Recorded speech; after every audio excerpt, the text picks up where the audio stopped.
हाय देखा लो और गछिया पर से आम तोड़ के अननी है और गछिया लौकता ना हई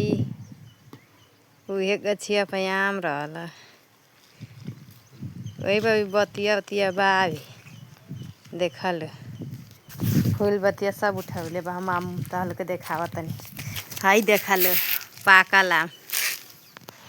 देखा लो हे दे ले रे बड़न पाकल आम देखा दो बेटा पाकल आम देखा लो अभी पाकल नहीं खे खाली कच्चा बा का है बेटा कच्ची कच्चा बा पाकल नहीं खे ना देखी देखी ऊपर करके देखा दो हे दे कह दा आम है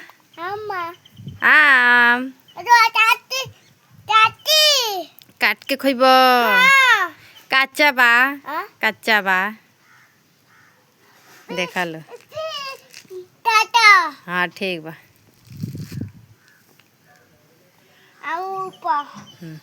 देखा लो देखावत